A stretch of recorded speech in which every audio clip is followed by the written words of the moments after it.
여러분 그동안 안녕하셨습니까? 오늘은 부활 제2주일입니다.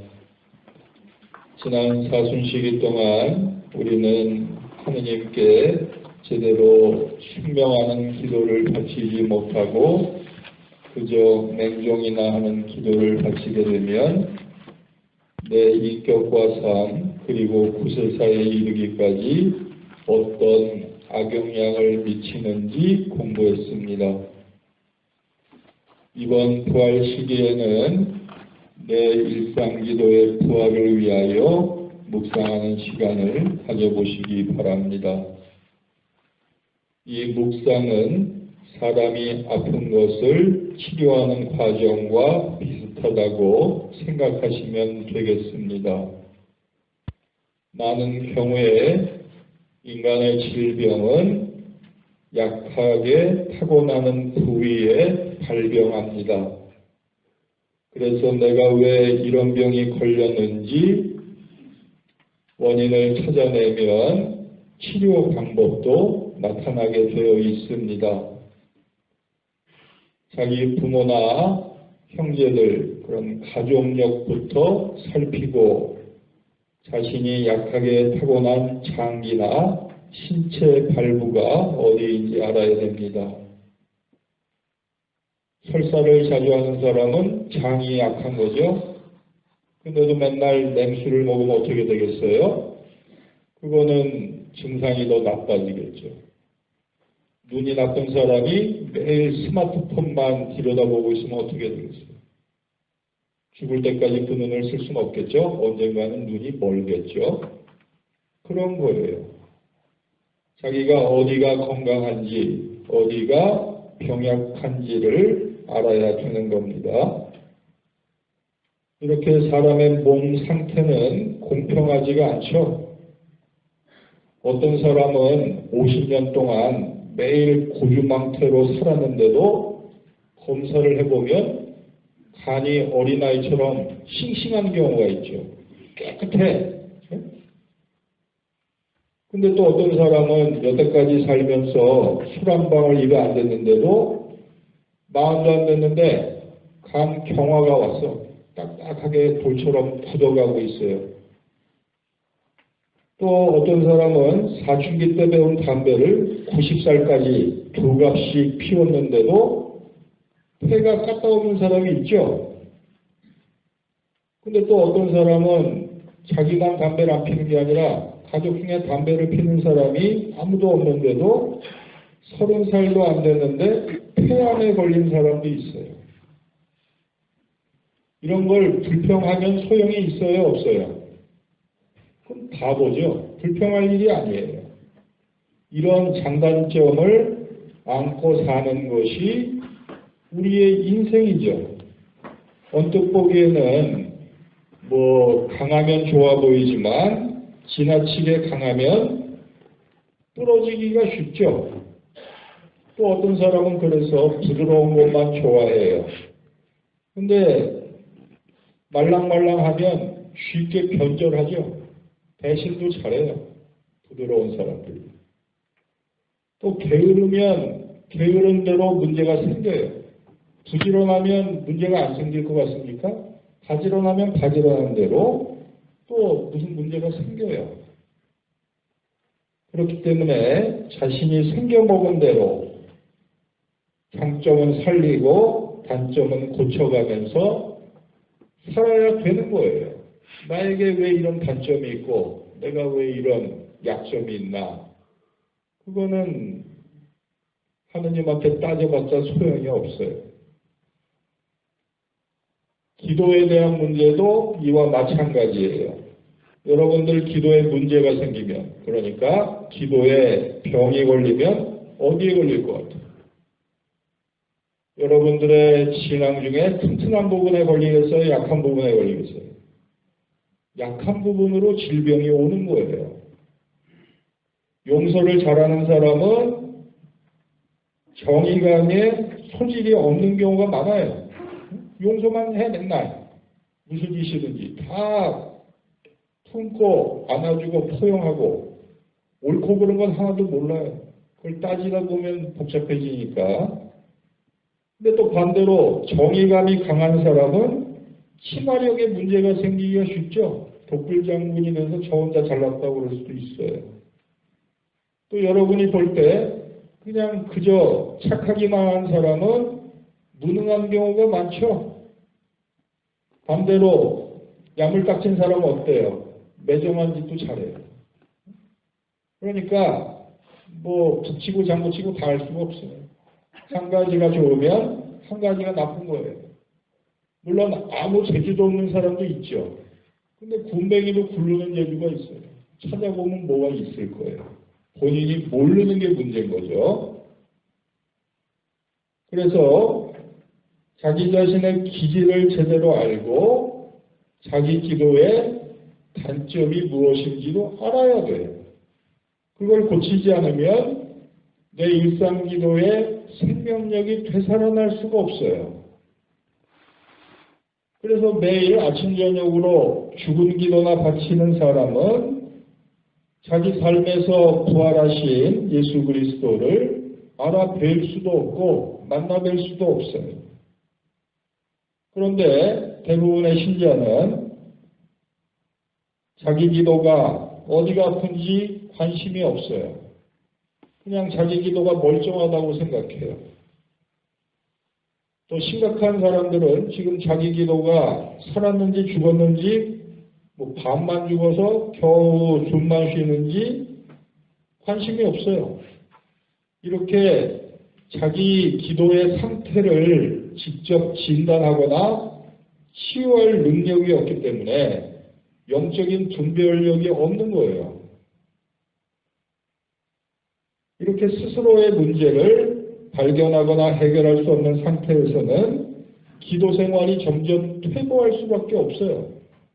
그래서 영세를 받고 한 1, 2년 열심히 기도하다가 나중에 보면 다 다리 사이가 돼서 형식적으로 기도하는 습관을 지니고 있을 수는 있지만 진심으로 기도하면서 내 삶이 부활하는 체험은 못하게 되는 거예요. 오히려 내 안에 계신 예수님을 죽이려고 하고 있을지도 몰라요. 이렇게 돼서는 껍데기만 가톨릭 신자고 정상적인 신앙인으로 살 수가 없습니다. 그리고 이런 사람 앞에 부활하신 예수님께서 나타나셔도 믿을 수가 없어요. 믿을 능력이 없는 거예요. 그래서 부활하신 예수님을 직접 뵙고 믿고 싶은 사람은 자기 기도에 덮고 있는 이런 질병들을 치유해야 돼요. 그건 남이 해줄 수 있는 게 아니에요. 여러분이 직접 해야 되는 거예요. 아시겠죠? 그래서 이번 부활 시기 동안 독서와 복음으로 그 작업을 할 테니까 강론을 참고해서 여러분 스스로 자기 기도의 약점부터 찾아보시기 바랍니다. 여러분 기도가 병들면 여러분 인생이 아파요. 내가 왜 이렇게 사는 게 힘든가? 왜 이렇게 고달픈가? 못 살겠다. 이런 생각이 드는데 기도를 아무리 열심히 해도 소용이 없으면 무엇부터 해야 된다고 오늘 배웠죠? 자기 기도가 어떤 질병에 걸려 있는지, 그 질병이 왜 시작되는지 원인을 찾아가야죠. 그래서 내 영성적인 약점이 여기 있구나. 그런 걸 발견하고 그걸 고쳐야 돼요. 그런 노력을 하지 않으면 1초도 기도 안 하게 돼요. 기도서 붙들고 있다고 기도하는 게 아니에요. 하루에 묵죽구름이 10번씩 돌리면 뭐예요? 기도가 아닐 수 있어요. 그걸 잊지 말도록 하세요. 그래서 여러분이 지금 몸이 아프신 분들도 계시겠지만 여러분의 기도도 아프다는 걸 잊지 말도록 하십시오.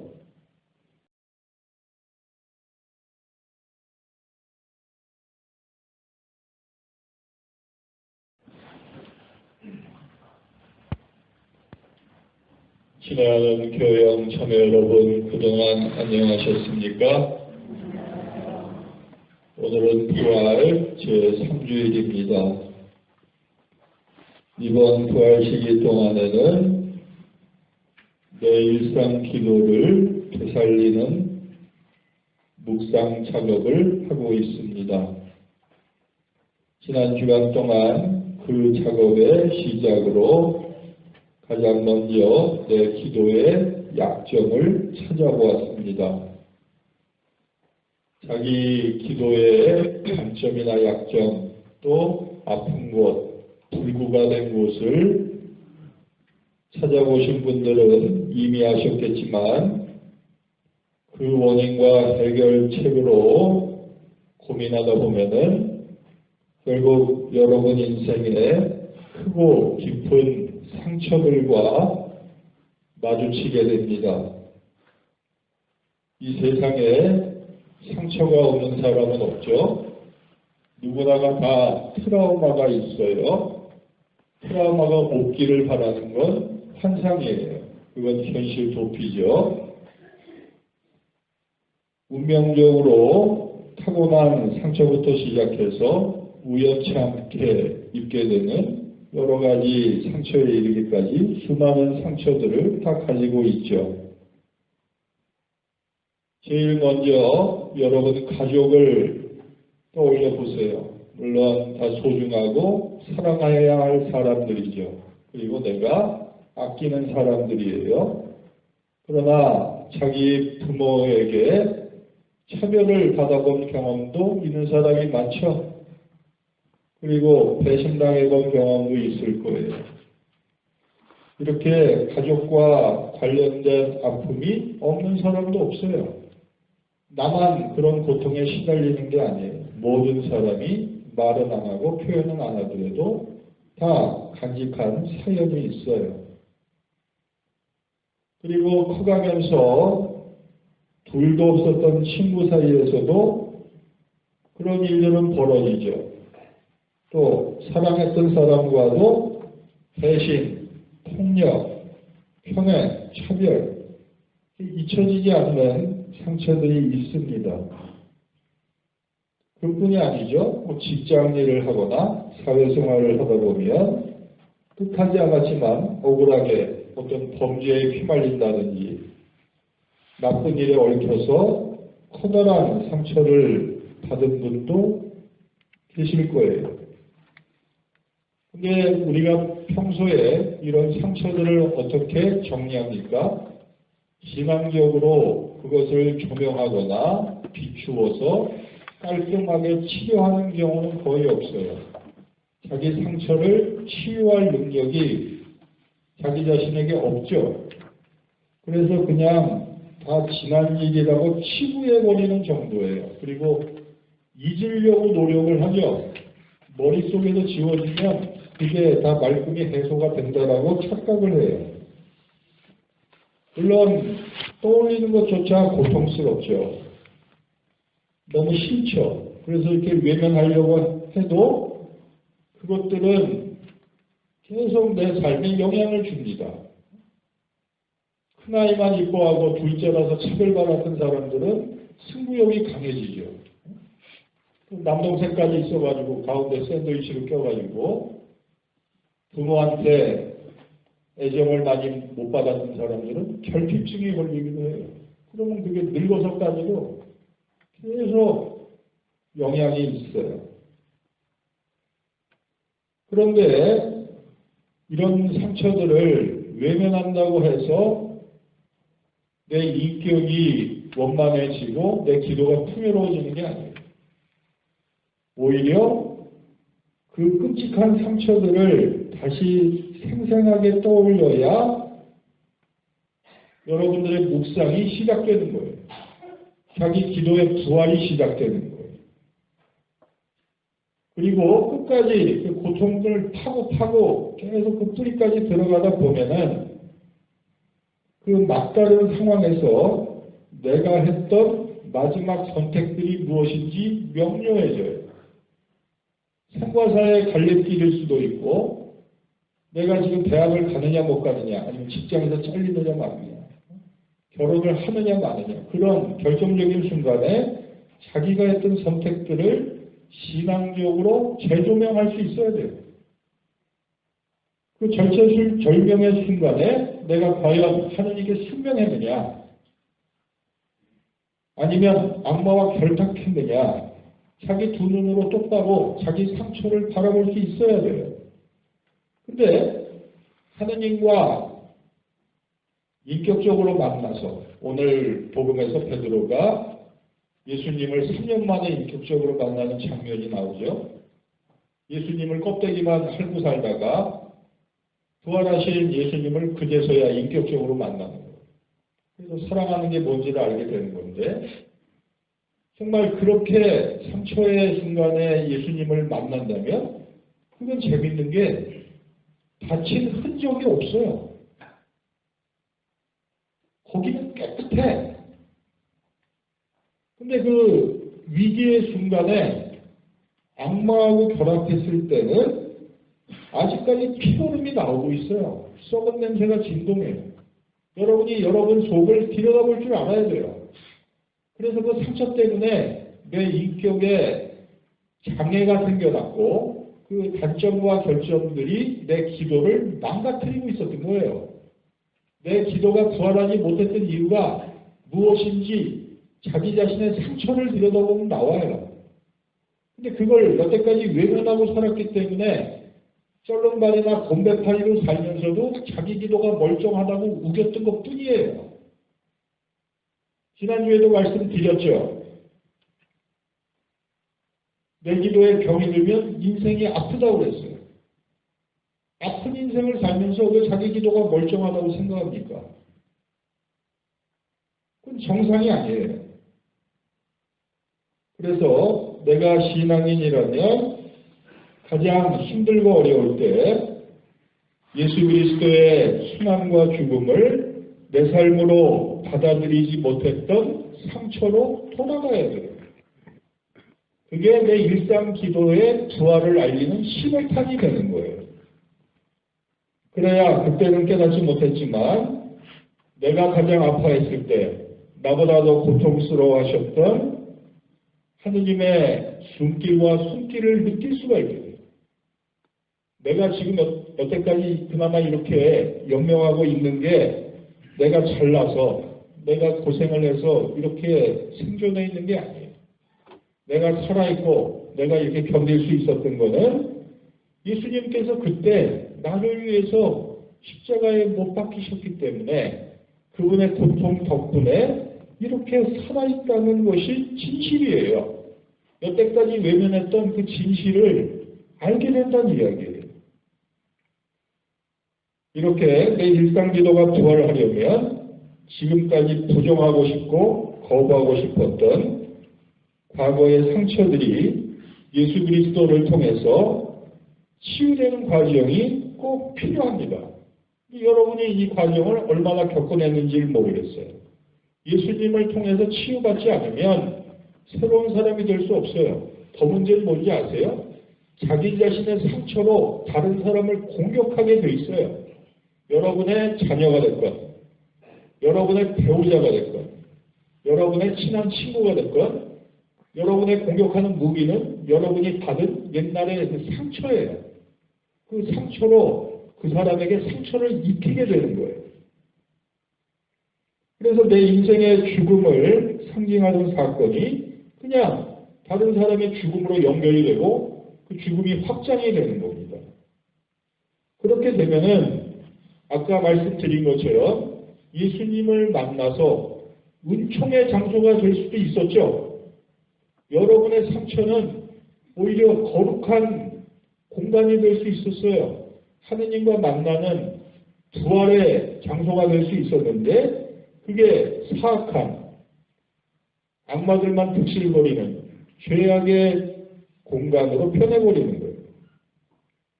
그래서 우리가 내 일상 기도를 부활시키기 위해서는 어떤 형태로든지 나와 예수 그리스도를 신앙으로 연결시켜야 돼요.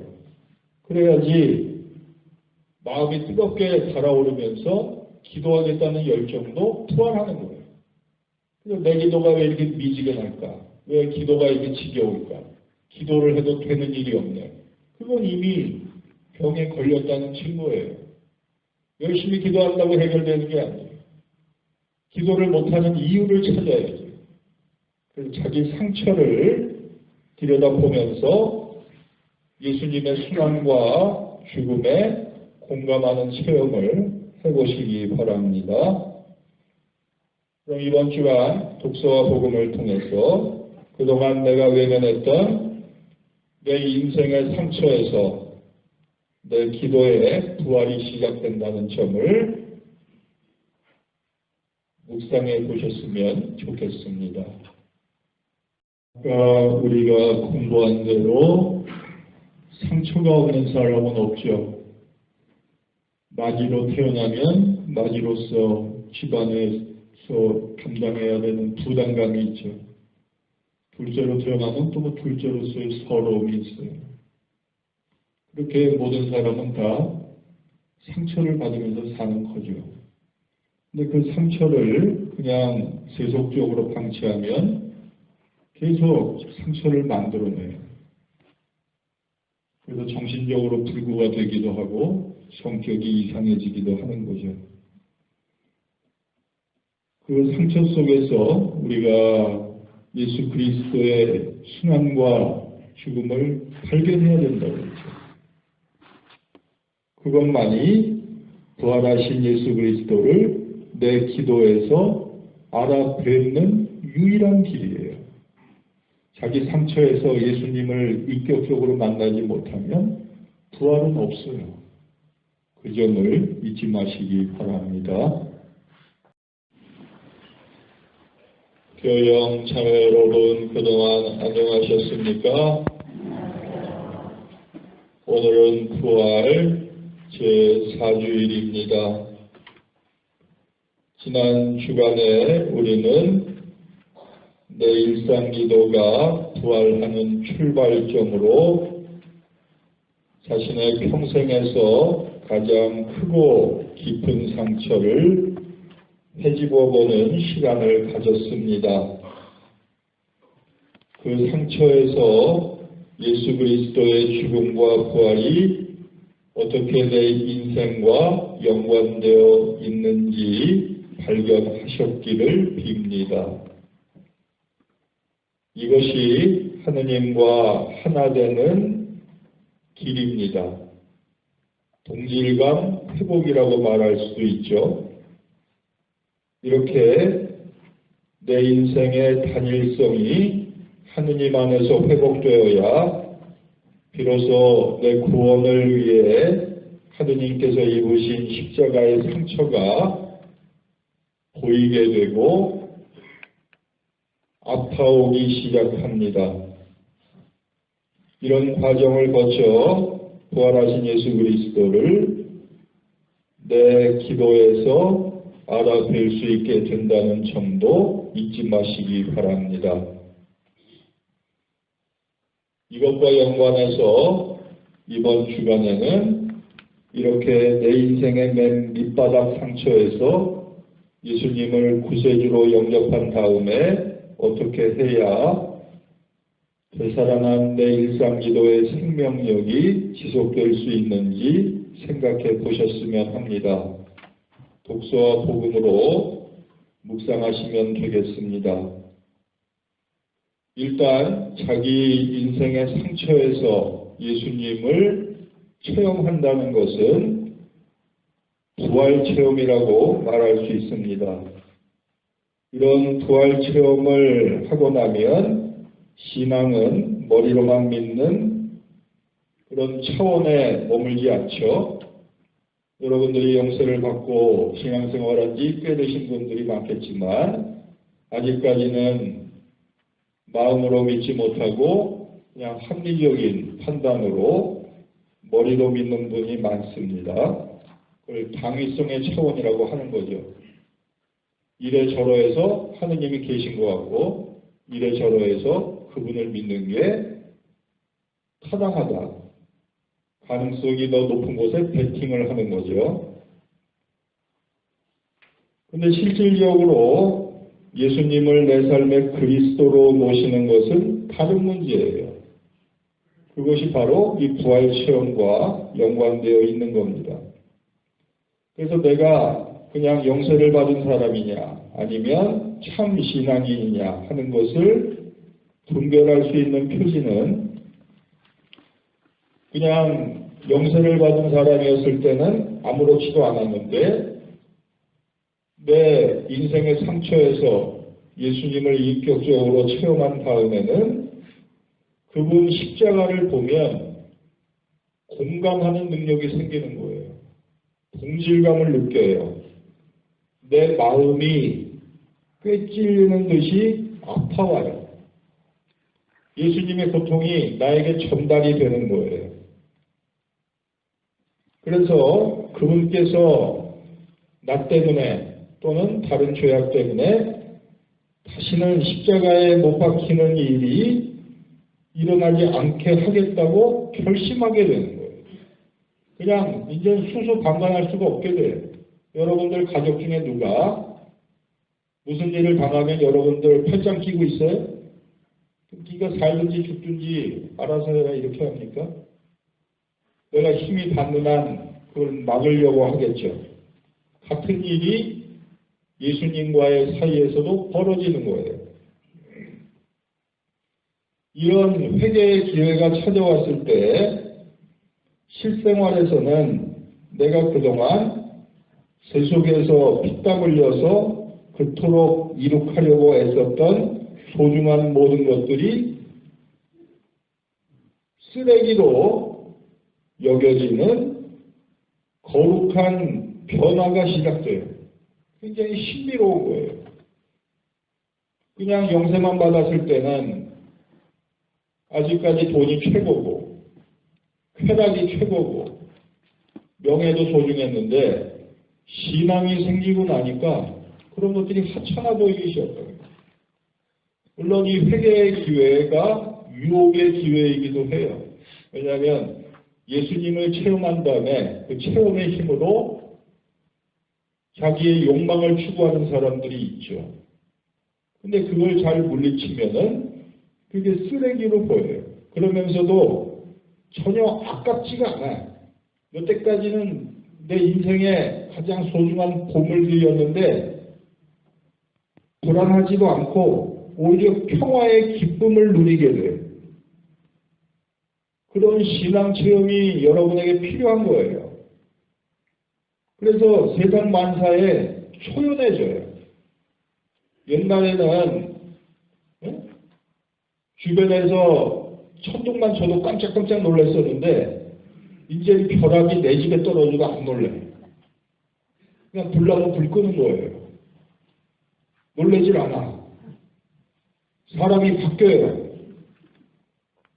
그리고 세상과 사물과 인생의 속이 들여다 보이기 시작해요. 시선의 깊이가 생기는 거예요. 옛날에는 껍데기만 보고 사람도 또 물건도 그렇게 평가를 했었는데 이제 그 속이 보여요. 그래서 인생의 판단 기준이 바뀌어. 인생의 목표도 바뀌어요. 그리고 꿈꾸는 세상까지 바뀌는 거예요. 몽땅 다 바뀌어요. 그게 신앙이에요. 그게 올바른 기도의 갈 길인 거예요. 그래서 내 안에서는 이제 더 이상 세속적인 시선이나 견해나 주장이 사라져버린 거예요. 그건 의미가 없었어요. 옛날부터. 근데 내가 모르고 있었다는 걸 깨닫게 되는 거죠. 딱 한 가지만 중요해요. 하느님의 뜻만 문제가 될 거예요. 내가 하느님의 뜻을 제대로 수행하고 있느냐, 그분 뜻을 따르고 있느냐, 그것만 문제가 되는 거예요. 딴 거는 다 쓰레기고 하찮은 게 되는 거예요. 이렇게 되면 사람이 어떻게 바뀌는지 압니까? 예전에는, 그러니까 옛날에 내 상처가 예수님의 십자가와 상관이 없을 때는 그냥 길 잃은 한 마리 어린 양이었죠. 여러분들 자기를 아직까지 어린 양이라고 생각하는 사람이 있을 거예요. 그럼 어린 양에 불과했는데 이제 내 상처로 다른 사람을 위로할 수 있는 힘이 생겨요. 지금은 그런 능력이 없죠. 근데 그렇게까지 내 기도가 성장을 하면 파워가 생기는 거예요. 그래서 그 사람들을 치유해야 한다는 사명감까지 생겨요. 그걸 성소라고 하는 거예요. 그래서 내 가족들에게도 내가 이제는 목자가 돼야 되겠구나. 더 이상 양이 아니에요. 내 남편한테, 내 아내에게, 내 자식에게, 내 부모에게 내가 목자라는 걸 깨닫는. 그렇게 변하지 않으면 우리 일상 기도는 가짜예요. 거기서 격가지로 삼천포로 빠져서 또 이상한 짓을 하고 있는 거예요. 그래서 예수 그리스도께서 당신을 따르라고 본보기로 남겨주신 고난과 십자가가 부르심이 되는 거예요. 그게 성소예요. 거기서 자기 운명을 느끼는 거예요. 그래서 여태까지 자기 자신만을 위한 이기적인 기도를 바쳐왔겠죠. 그러니까 기도가 지겨운 거예요. 기도가 약발이 안 들어요. 그 외연도 넓어지질 않아요. 근데 이제는 다른 사람의 구원을 위해서 기도하기 시작하니까 무슨 일이 벌어지는지 알아요? 나중에는 옛날에 자기가 도저히 그 씻어질 수 없다고 생각했던 그 인생의 가장 깊은 상처가 치유되는 체험까지 하게 돼요. 내 상처가 치유되는 건 그거를 보듬고 막 이렇게 감싸 안아서 치유되는 게 아니에요. 남의 상처를 치유하려고 예수님처럼 물론 부족하죠. 목자 노릇을 제대로 하겠어요? 착한 목자가 아니라 좀 견습생에 불과하죠. 시다발이지 뭐. 목자 시다발. 그거라도 하려고 발버둥을 치다 보니까 내 상처가 없어진 거예요. 흔적도 없어. 어디 갔는지. 그런 체험을 하게 되는 게 신앙인이라는 거예요. 그래서 이제 예수님과 함께 십자가의 길을 걷겠다고 결심해야 내 인생의 성소가 정해지고 올바른 기도도 할 수 있다는 점을 이번 주간 동안 묵상해 보시기 바랍니다.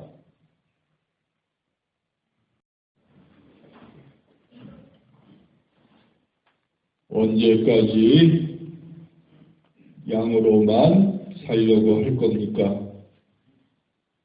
그러니까 기도가 세속과 욕망에서 맴도는 거예요. 저질 기도밖에 못 바쳐요. 이제 목자가 될 수 있는 철든 기도를 바쳐야 돼요.